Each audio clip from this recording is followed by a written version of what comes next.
Hey guys, welcome back to AppIQ, and in this video I'm going to show you how to delete bulk emails in your Gmail. So you want to go ahead and open up your Gmail account, and as you can see I'm in Gmail here. In order to delete bulk email, let's say I would like to delete all the emails here that start with Quora Digest. I can simply go ahead and type in Quora here, and as you can see it will start to populate those emails. So I'm just going to type in the full word Quora Digest.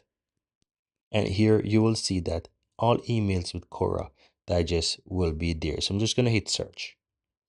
And now you see that it shows all of these emails. So I can press and hold one of them. And here you'll find the option on the upper left hand side that says select all. So I click and select all. And then I'm going to go ahead and hit the delete icon on the upper right hand side. So click and delete all. And there you have it. Now you might notice that you're still seeing some emails because it's only deleting about 48 all at once. So you have to do it a couple more times to ensure that you get rid of all of those emails. And as you can see, I do it about 20 something emails there again. And now all of those emails with the Quora Digest has been deleted.